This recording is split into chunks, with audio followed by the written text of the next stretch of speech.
Il y a des limites qui ne doivent jamais être franchies. J'ai été assez stupide pour ouvrir une porte que la moralité avait verrouillée.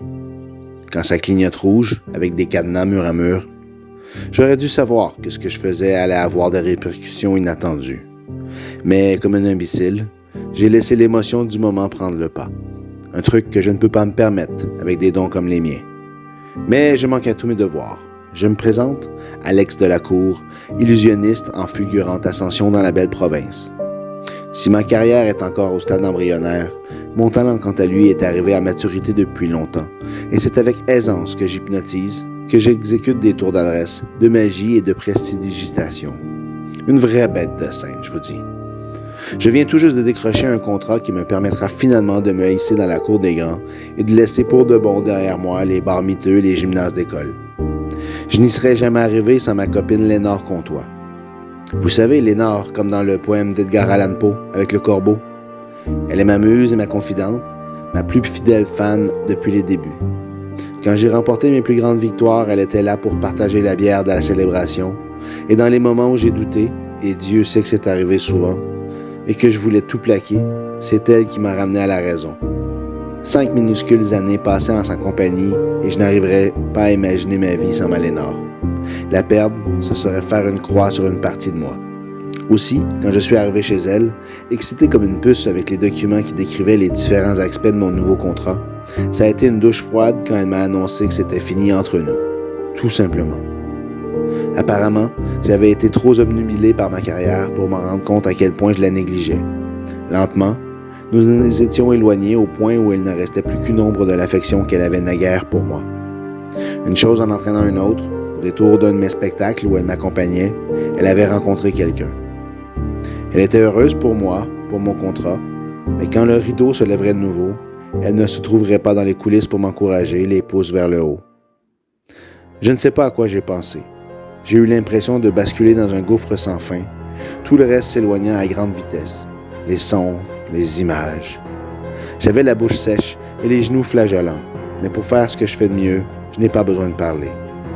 Je l'ai hypnotisé sans réfléchir, endormi en un claquement de doigts, alors que j'étais dans un état second, trop sonné pour me rendre compte de mes gestes. On l'avait fait à quelques reprises auparavant, pour s'amuser. Vous savez, des liens se créent entre l'illusionniste et sa victime après une seule séance, rendant l'opération encore plus aisée les fois d'après. Tous ceux qui ont croisé Mesmer peuvent en témoigner. La plupart ne désirent même plus croiser son regard par la suite.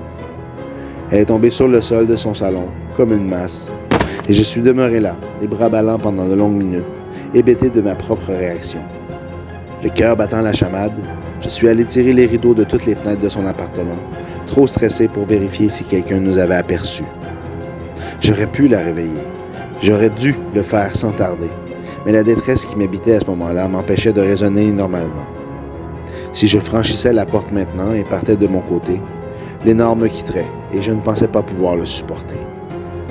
Aucune larme n'a embrouillé mes yeux, aucun gémissement ne s'est échappé de mes lèvres. J'ai fait le tour de son petit 4,5, la contournant pour finalement aller verrouiller la porte d'entrée. Quand ce fut fait, je me retournai vers sa silhouette écroulée, l'esprit en ébullition et sentant une nouvelle et froide détermination m'envahir entièrement. Si je voulais garder ma copine, ma muse et mon inspiration, je pouvais utiliser mes dons. Lui faire oublier l'existence de sa nouvelle flamme. Ranimer le feu entre nous. Merde, Au point où j'en étais rendu, autant mettre la cerise sur le sundae avant de le déguster et le rendre encore plus flamboyant. Je me suis donc accroupi près de son corps et délicatement, avec amour, je l'ai prise dans mes bras. Je l'ai transportée jusqu'à sa chambre et déposée sur son lit. Elle a protesté un peu, a remué, mais je l'ai rendormie rapidement d'une pression sur la nuque, sans même avoir à me forcer. J'ai lissé ses cheveux, mes yeux s'abreuvant à sa beauté naturelle. Sa longue chevelure auburn formait une auréole autour de sa tête, descendant jusque sous ses épaules. Elle avait l'air d'un ange. Fermant les yeux, je me suis concentré sur la suite et m'humectant les lèvres, j'ai élevé la voix. De ma belle voix grave, impérieuse, envoûtante. Je l'ordonne, Lénore, écoute-moi bien. Au compte de 3, tu oublieras totalement l'homme que tu as rencontré pendant les spectacles et tu te consacreras désormais corps et âme au bonheur du seul homme de ta vie, Alex Delacour. Au compte de 3, tu te réveilleras, reposée et bien portante, avec comme seule préoccupation de faire le bonheur de ton homme. Plus jamais tu ne désireras quelqu'un d'autre, je te l'ordonne. J'ai les mains moites, conscient de foutre la moralité par-dessus bord et de profiter de la situation. J'enfreins les propres règles de mon art par égoïsme. Pire encore, je me permets de reprogrammer une personne, effaçant une partie de sa vie. S'il y a un danger, c'est bien là. Jouer avec les souvenirs d'un sujet peut laisser des séquelles. Je ne parle pas ici de faire la poule à quelqu'un ou de le projeter dans une quelconque chimère où subitement il se retrouve à faire du surf sur une mer déchaînée, alors qu'en réalité il est sur la scène avec moi. Pour vous imaginer la situation plus facilement, ça revenait à tripoter dans le disque dur de ma copine pour m'assurer qu'il ne jouerait plus que la chanson qui me plaît, sans penser aux conséquences. Tant pis, le mal était fait. Je vais compter jusqu'à 3, dis-je, la bouche pâteuse. Allez, ça va bien aller.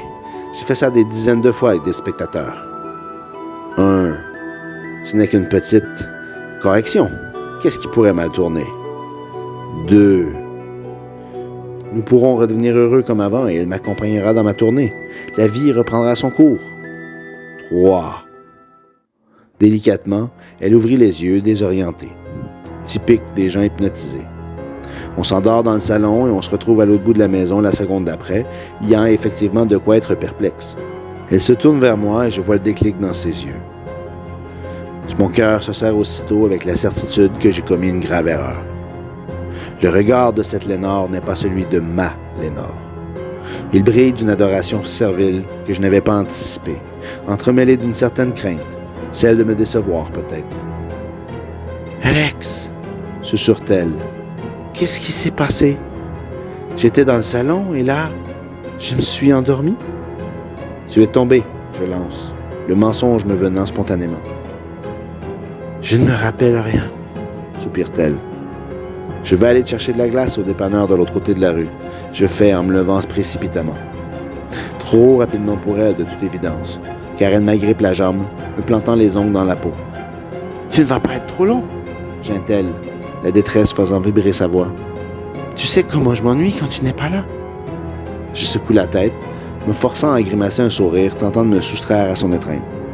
Simplement de l'autre côté de la rue. 5 minutes, top chrono. « Je compterai les secondes, » dit-elle avec un sourire enjôleur, en me rendant ma jambe avec regret. Je sors de la chambre en trombe, portant la main à ma tempe. Qu'est-ce que j'ai fait à cette femme? Je l'ai rendue complètement accro à ma personne, la groupie des groupies, le cauchemar de tout artiste. En fait, je dirais même que c'est 10 fois pire que la plus agaçante des fans. Je vais aller lui chercher de la glace pour me donner le temps de réfléchir à ce que je vais faire. La déshypnotiser et accepter qu'elle disparaisse de ma vie? Je déverrouille la porte et descends les 3 marches de son porche, sentant un mal de crâne s'insinuer insidieusement. Le gars dans la petite boutique est occupé à lire une revue à potins et ne fait même pas attention à moi. C'est aussi bien. La machine à glace est à l'extérieur, mais il est hors de question que je retourne là-bas sans ramener un pack de bière, histoire de m'aider à passer au travers. Je trouve ce que je veux, paie les articles et vais chercher mon sac de glace. En sortant du commerce, je lève les yeux et j'aperçois de l'autre côté de la rue la porte de Lénore entr'ouverte. Je sais pourtant pertinemment que je l'ai refermée avant de partir. Du coup, mon cœur se remet à jouer de la batterie dans ma cage thoracique. Ma caisse de bière et le sac de glace dans chaque bras. Je traverse l'artère sans regarder et un automobiliste me klaxonne en me frôlant dangereusement. Je le remarque à peine. Survolant les marches de l'entrée, j'ouvre à la volée et dépose l'alcool sur le fauteuil du salon, remarquant la paire de bottes qui ne s'y trouvait pas à mon départ. J'allonge le pas pour me rendre jusqu'à la chambre, mes doigts gelant de plus en plus au contact de la glace. Lénore est toujours dans la chambre, ainsi que son nouvel amant, ou ce qu'il en reste. Hoquetant de dégoût, je détaille malgré moi le cadavre mutilé qui gît au pied de la femme de ma vie, mon paquet échappant de ma main refroidie. Son visage est dissimulé derrière sa chevelure, mais je devine ses lèvres retroussées sur un rictus qui tient plus de l'animal que de l'humain. Elle est armée d'une paire de ciseaux rougis par le sang qu'elle échappe en me voyant. Elle sourit béatement et s'approche de moi. C'est en détachant mes yeux du macabé que je remarque les taches de sang sur ses vêtements, sur ses bras, sur son visage, autour de sa bouche. Elle l'a mordu en plus. « Il est arrivé tout de suite après que tu sois parti, » explique-t-elle simplement sur le ton de la conversation. « Il m'a dit qu'il voulait qu'on parte avant que ça dégénère entre toi et moi. Mais rien ne se mettra entre nous, Alex, je te le promets. »« Mais le meurtre ?» m'exclamai-je en désignant son œuvre. « Tu es folle! Mon corps et mon âme t'appartiennent, Alex. Il a voulu m'arracher à toi, je ne pouvais pas le laisser faire, » explique-t-elle en fronçant les sourcils perplexes. « C'était la seule façon, tu ne crois pas? » L'étincelle dans ses yeux, encore. Ce n'est pas de l'adoration comme je pensais. C'est carrément de la folie, oui. J'ai joué avec son esprit, enlevé des pans complets de mémoire. Les blancs qui en ont résulté l'ont-ils affecté à ce point, au point qu'elle morde un être humain jusqu'à la mort? Elle s'approche encore, tendant les bras, attendant que je la rejoigne. Je ne peux m'y résoudre, et je secoue la tête avec vigueur, faisant un pas en dehors de la chambre. Son regard s'assombrit soudainement d'une manière qui ne me dit rien de bon. Mes pieds trébuchent sur le sac de glace, et j'ai l'impression que le monde tourne au ralenti alors que je m'affale dans le couloir. Lénore se jette sur moi avec un grondement sourd au fond de la gorge. Elle n'apprécie pas que je la rejette, après qu'elle ait prouvé sa loyauté envers moi. Ma tête cogne contre le mur derrière moi, et des étoiles tourbillonnent devant mes yeux. Le goût cuivré du sang emplit ma bouche. J'ai dû me mordre la langue. Pas fort, le mec. La dernière chose que j'entrevois avant de mourir, c'est le visage de Lénore qui se colle au mien et la pression de ses dents sur ma gorge. Elle déchire ma jugulaire d'un coup sec, avec une aisance bestiale. C'est qu'elle a la rancune facile, la Lénore. Morale de l'histoire, on peut faire des cabrioles à des sujets et faire le pitre à de pauvres airs sur scène, pour l'amusement général, mais on ne bricole jamais avec l'esprit des gens. Il y a des limites qui ne doivent pas être franchies, voyez-vous.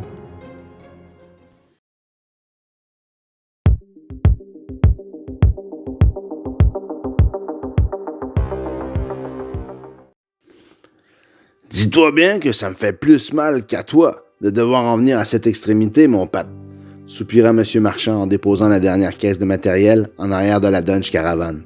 Mais j'ai pas le choix si je veux continuer à survivre. Le jeune homme souffla sur le toupet roux qui lui descendait sur les yeux, profondément contrarié.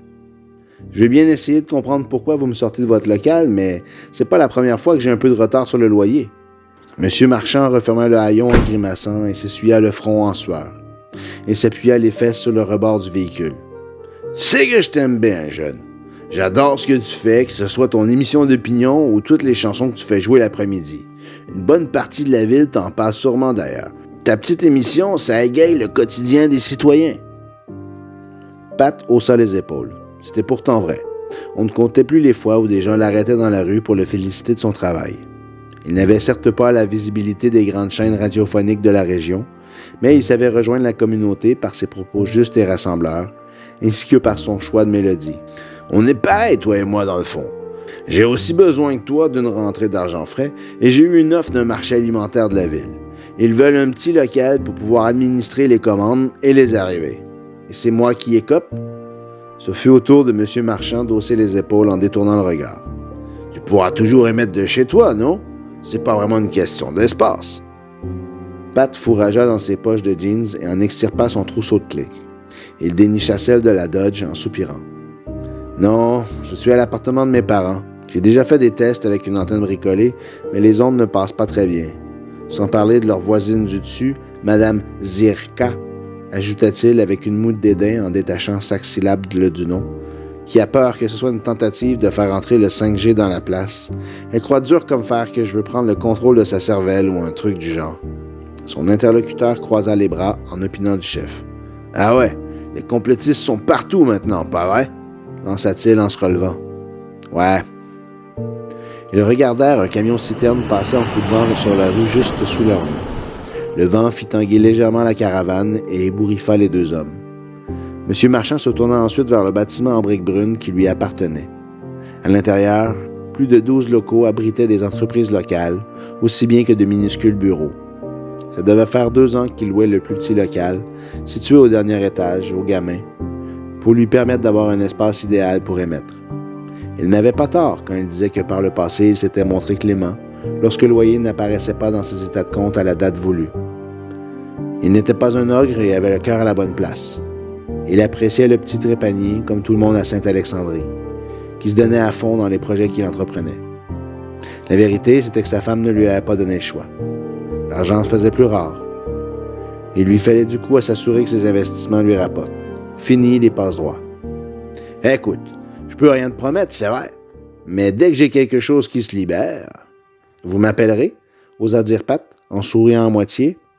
L'autre ricana pour lui-même, son sourire amical répondant pour lui. « T'es un sacré bon gars, n'oublie jamais ça, fiston. » Pat acquiescia et ouvrit la portière côté conducteur. Il referma derrière lui et fit descendre la vitre, envoyant un dernier signe de la main avant de faire gronder le moteur et s'engager sur la 35e avenue, quittant le centre-ville achalandé pour se diriger vers le coin plus paisible où ses parents résidaient.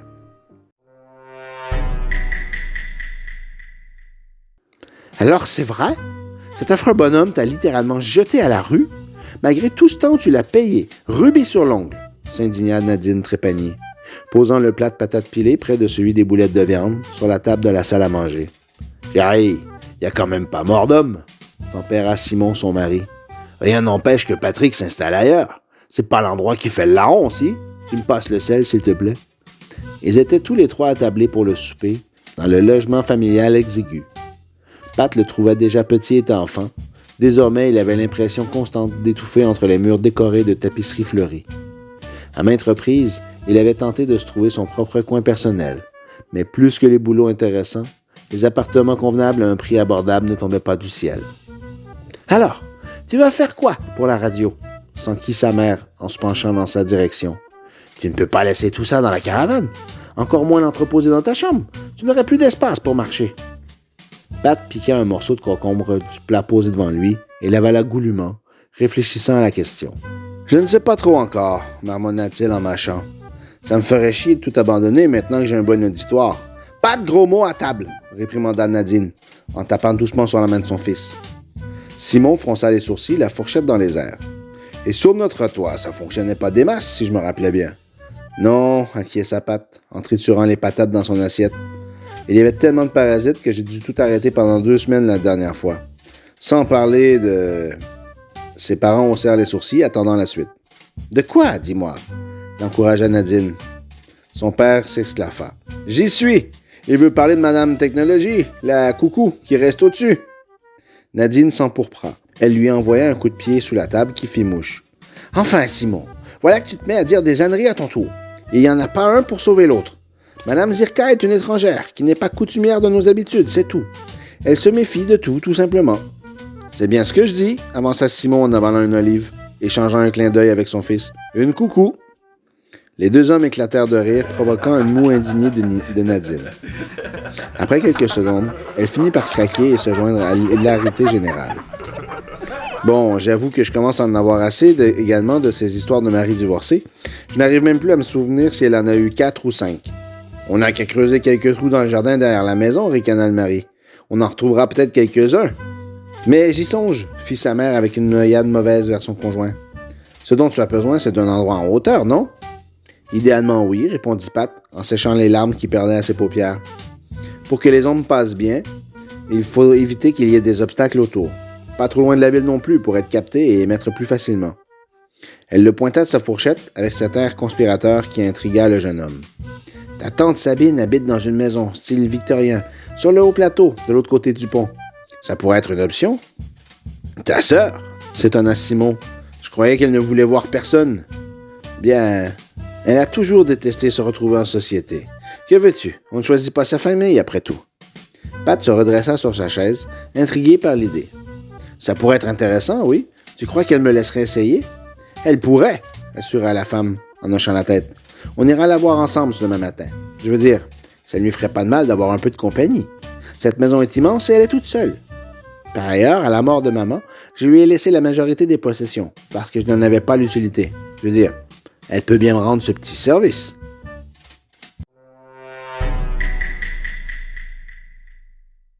Non, non, non. Impossible, impensable, irréalisable. Je suis désolé, Nadine, ma réponse est finale. Ils étaient sur la galerie en bois rose qui ceinturait la demeure. Joliment décorée avec des pots de fleurs odorantes et de toutes les couleurs, elle était en outre agrémentée d'un banc suspendu qui se balançait mollement au gré de la brise. La femme pinça les lèvres, profondément outrée de ce refus catégorique.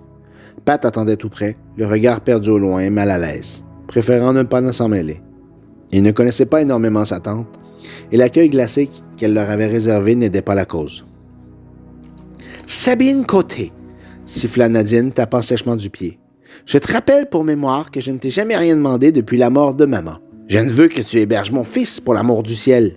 Juste voir s'il peut utiliser une partie de la maison familiale pour faire fonctionner sa radio. Je suis sûr que même toi, tu dois écouter ce qu'il fait. »« Je n'écoute pas la musique !» répliqua sèchement Sabine en croisant les bras, restant obstinément en travers du casse de la porte, refusant l'accès à ses invités. « Je suis très bien comme je suis, seul et en paix. Du moins, je l'étais jusqu'à ce que vous débarquiez. »« Je ne fais que passer des chansons, » intervint Pat, pour essayer de défendre sa position. Il se tourna vers sa tante, qui leva un sourcil interrogateur, le visage toujours aussi fermé. Il ouvrit les bras. « Je parle avec les gens également, je leur donne des trucs pour passer le temps. Je les informe sur les nouveautés ou les actualités. C'est pas seulement un trip de jeunesse, tante Sabine, c'est aussi pour aider la communauté. » Devant un tel argumentaire, la femme aigre resta sans voix.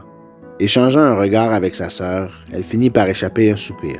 « Je présume que ça ne ferait pas de mal d'avoir quelqu'un pour me tenir au courant. Ça m'éviterait de devoir sortir, » ajouta-t-elle rapidement, en jetant un coup d'œil nerveux derrière elle. « Je n'apprécie pas vraiment de quitter la demeure familiale. »« Alors, c'est réglé, » lança Nadine, en battant des mains tout sourire. Elle s'accrocha à son fils et lui servit un baiser sur la joue. « Je t'avais dit, Pat, que tu aurais ton local. Est-ce que ta mère n'a pas toujours de bonnes idées? » Sabine haussa un sourcil moqueur et leva les yeux au ciel. « Ne la contredis pas, mon neveu.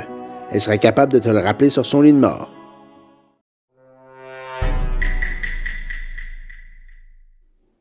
« Je croyais qu'elle ne partirait jamais, » grogna Sabine, montant lentement les marches menant au palier.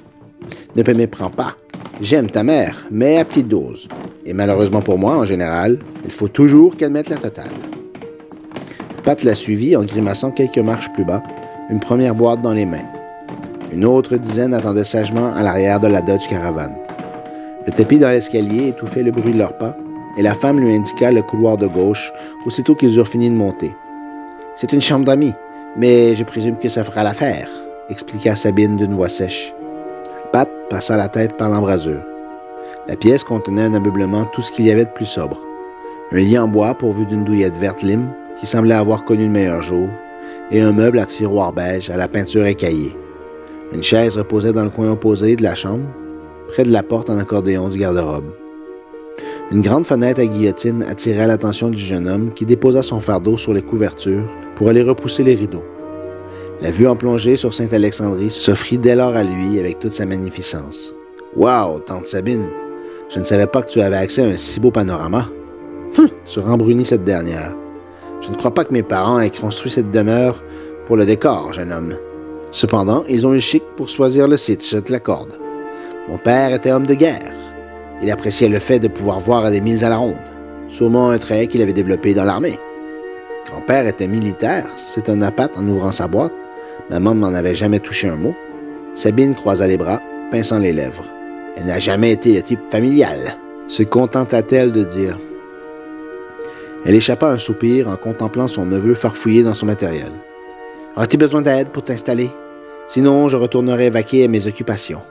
Je n'ai pas un horaire très chargé, mais je tiens à ma petite routine. » Le jeune homme redressa la tête, le sourire aux lèvres. « Non, ça ira.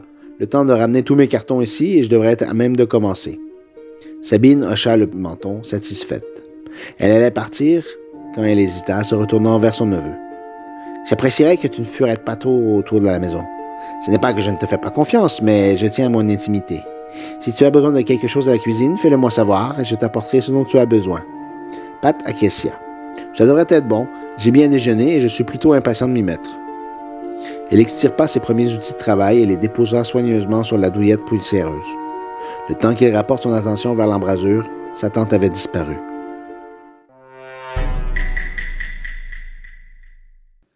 Quelques heures avaient suffi pour que son poste radio soit de nouveau opérationnel. Il avait tiré les rideaux au maximum, laissant la chaude lumière de l'après-midi se déverser dans la pièce exiguë. Il avait dû emprunter une vieille table de bois dont la surface avait été sablée et laissée sans peinture pour y poser le matériel le plus volumineux. Le plus ardu avait été d'installer l'antenne en hauteur, mais avec l'échelle en aluminium de sa tante, il avait réussi, de peine et de misère, à l'accrocher à la lucarne sud de la maison, en risquant plus d'une fois de chuter des barreaux instables. Tout dans cette demeure lui semblait sur le point de s'effondrer, sans parler de sa tante Sabine qui lui avait à peine adressé la parole depuis qu'il avait mis les pieds à l'intérieur. Il n'aurait su dire si elle lui en voulait de s'être imposée de la sorte et préférait ne pas chercher à connaître le fond de sa pensée. Elle aurait eu tôt fait de profiter de l'occasion pour se raviser et lui faire emballer ses affaires. De toute manière, il n'avait pas besoin d'aide pour parvenir à ses fins, et l'idée de retrouver ses fans, de remettre les chansons qui lui tenaient à cœur, et reprendre son casque d'écoute pour quelques heures d'émission lui suffisait pour être heureux et impatient. Il alla chercher la chaise dans le coin de la pièce et la posa devant le tout. Prenant place, il la fit glisser sur le plancher pour s'approcher et mit son casque d'écoute sur ses oreilles. Il croisa les doigts en appuyant sur le bouton de départ. Les aiguilles se mirent aussitôt à osciller et les lumières dans les cadrans s'illuminèrent, comme si elles le saluaient après tout ce temps. Sa réussite lui arracha un sourire de satisfaction et il tourna la roulette pour retrouver le bon canal. Il chercherait d'abord à voir si elle recevait bien les ondes. Ensuite, ce serait à son tour d'émettre. Les interférences grésillaient allègrement dans ses oreilles, comme il parcourait lentement la bande passante. Entre les parasites, il lui paraissait percevoir des éclats de voix, des fragments de chansons ou des commentateurs qui débitaient de nouvelles sur un ton monocorde. Étrangement, il n'arrivait pas à syntoniser aucune des chaînes habituelles, que ce soit régionale ou amateur. Pourtant, il en connaissait plus d'une douzaine. Se pouvait-il que la maison fût si en hauteur qu'au lieu d'être un endroit parfait pour émettre, elle se tenait au-dessus des ondes? C'était risible, enfin. Ce n'était pas le dessus de l'Himalaya, ici. Soudainement, alors qu'il allait cesser de mouvoir la roulette, il y eut un crachotement plus prononcé dans les oreilles du jeune homme et une voix féminine se fit entendre, tellement douce qu'il avait de la difficulté à comprendre ce qu'elle disait. Avec un froncement de sourcils, il monta le son dans son casque et ferma les yeux pour se concentrer sur les paroles. C'était une litanie comme il n'en avait jamais entendu auparavant. Clairement, elle ne parlait pas français ni anglais. On aurait dit un mélange de latin et de... Pat donna sa langue au chat. Elle ne prenait aucune pause entre ses phrases et enchaînait mot après mot, dans un rythme cadencé et hypnotisant. Elle porta les mains à son casque pour le retirer, se sentant soudainement lourd et las. Mais à mi-chemin, ses doigts se figèrent avant de se reposer mollement sur ses cuisses. À travers les ondes, les paroles devinrent finalement audibles. « Patrick, c'est moi, Irma, ta grand-mère. J'ai besoin que tu m'aides. Viens me sortir de ma prison, dans le sous-sol. » Comme dans un rêve, le jeune homme fit glisser ses écouteurs de ses oreilles, les laissant tomber sur le plancher sans un regard. Il ne pouvait pas arriver à comprendre ce qui se passait, mais toutes ses pensées étaient désormais concentrées sur un seul objectif, descendre au sous-sol pour secourir sa pauvre grand-mère.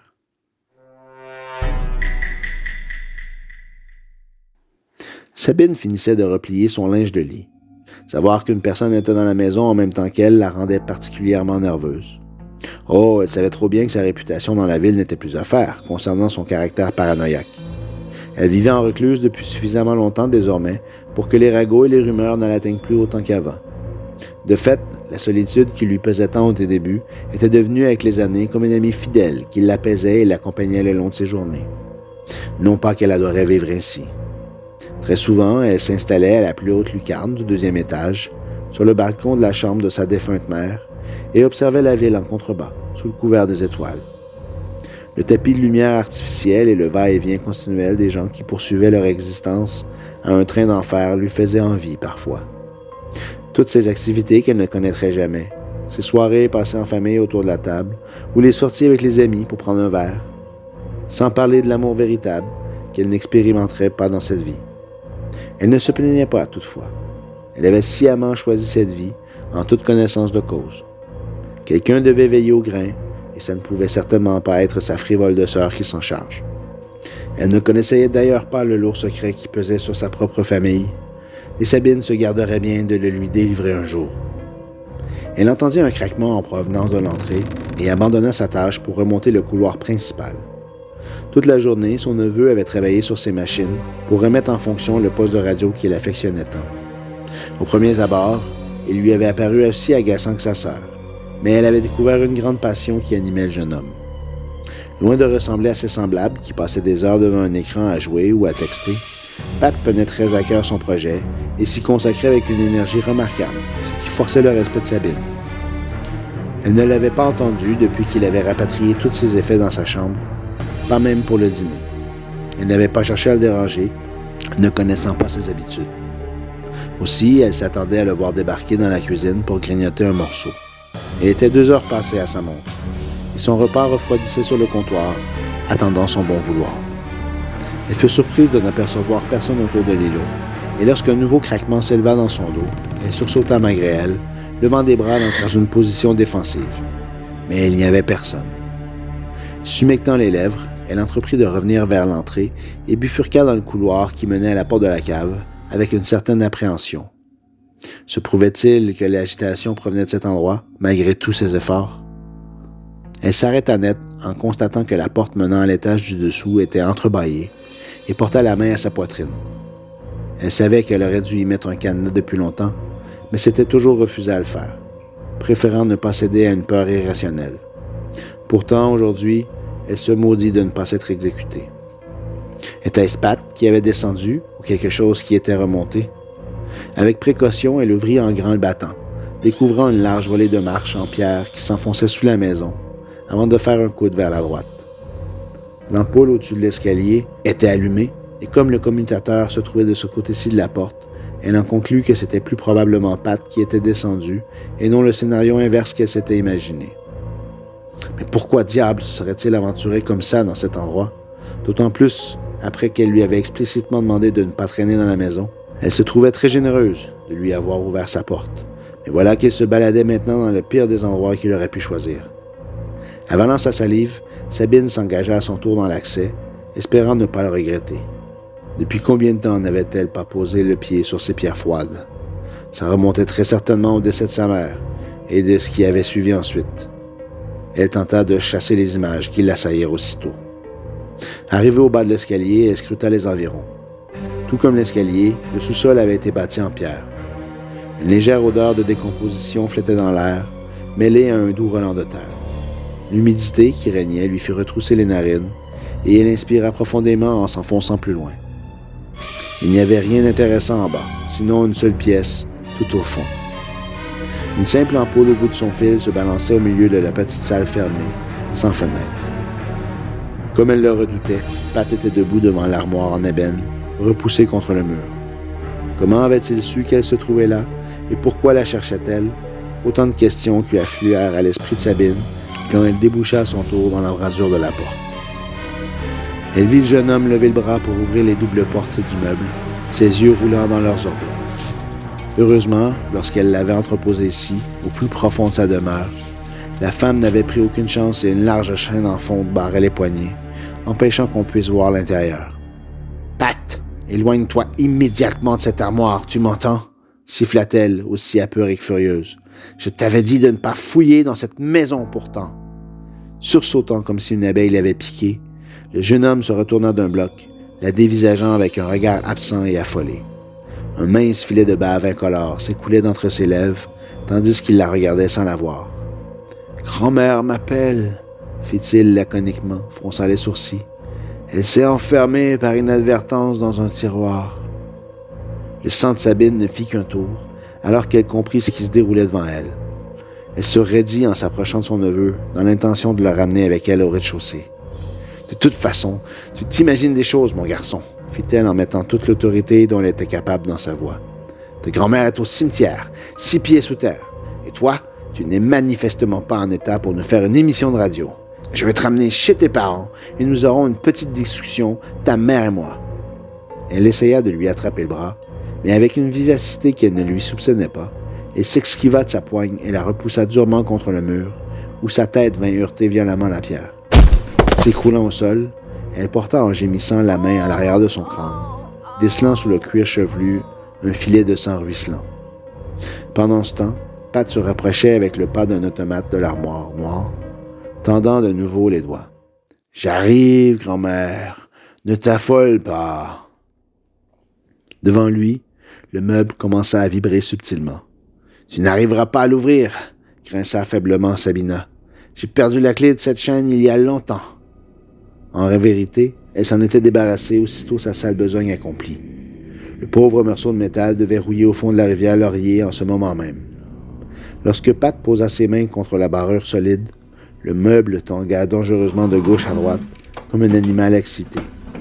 Sabine se tassa contre le coin du mur, commençant à secouer la tête de gauche à droite. « Non, supplia-t-elle à son neveu, éloigne-toi tout de suite. Tu ne sais pas ce que tu fais, pour l'amour de Dieu. » Mais Pat n'avait pas d'oreille pour elle. Tirant de toutes ses forces sur les chaînes, il finit par se blesser les doigts et du sang finit par gicler en abondance sur les portes et les maillons oxydés par l'humidité. Devant les yeux ébahis de Sabine, le métal s'illumina lors d'une clarté aveuglante et un grand bruit déchira l'espace, tel un coup de tonnerre retentissant. La femme dut fermer les yeux de douleur et des larmes s'échappèrent de ses paupières, roulant rapidement dans son cou. Aveuglée par la lumière et assourdie par la déflagration, Sabine se redressa tant bien que mal, s'aidant du mur pour rester debout. Elle devait sortir d'ici avant que les choses ne tournent mal. Ce qu'elle avait réussi à enfermer dans cette armoire tentait de s'échapper. Comment avait-elle entré en contact avec son neveu? Le mystère était entier pour elle. Ce qui lui paraissait évident, par contre, c'est qu'elle risquait gros à demeurer dans cette pièce, puisque des forces obscures s'apprêtaient à être relâchées dans ce monde. Elle qui avait tout sacrifié pour protéger le secret de sa mère, qui avait renoncé à sa vie pour s'assurer que le mal ne puisse pointer le bout de son nez à Sainte-Alexandrie, voilà que tout son travail allait être gâché à cause qu'elle avait relâché sa vigilance, l'espace d'une seule journée. Elle atteignit l'embrasure de la porte au moment où les chaînes explosaient. L'impact repoussa violemment Pat, qui vola littéralement à l'autre côté, manquant de peu renverser sa tente. Le corps de son neveu vint plutôt défoncer à moitié le mur en pierre près d'elle, méconnaissable. Son visage juvénile avait totalement disparu, remplacé par un cratère sanguinolent où l'on devinait la cavité nasale et les trous des yeux. Tout le devant de sa chemise était calciné et laissait entrevoir les organes, qui achevaient de se consumer dans une bouillie informe de sang et de liquide. Sabine porta une main à sa bouche en hurlant, utilisant ses doigts libres pour s'agripper au mur. Elle se sentait faible, nauséeuse, et sur le bord de vomir tout le contenu de son estomac. Les larmes qui ruisselaient sur ses joues continuellement lui embrouillaient la vue, mais ne lui avaient dissimulé aucun détail morbide sur le sort horrible du fils de sa sœur. Et derrière elle, un sifflement s'intensifiait de plus en plus. Elle combattit sa terreur et fit face au meuble en ébène, comme celui-ci se débarrassait des résidus noircis de ses entraves. Une lumière dorée fusait d'entre ses battants, et il dansait carrément sur ses petites pattes, effectuant une sarabande de victoire pour narguer sa gardienne. « Tu as échoué! Nous serons bientôt de nouveau libres d'apporter ce monde, et toi, tu ne pourras pas nous empêcher! Plus maintenant! » Sabine serra les dents, cherchant désespérément des yeux une solution. La dernière fois, elle avait eu de l'aide pour réussir à refermer l'infâme armoire.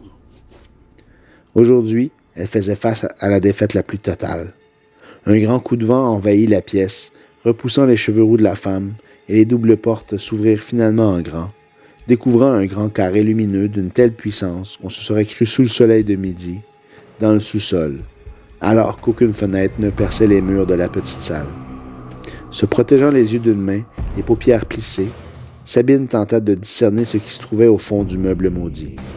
Un tourbillon de feu évoluait en circonvolution dans l'armoire, embrasant de ses flammes ardentes la pièce tout en pierre.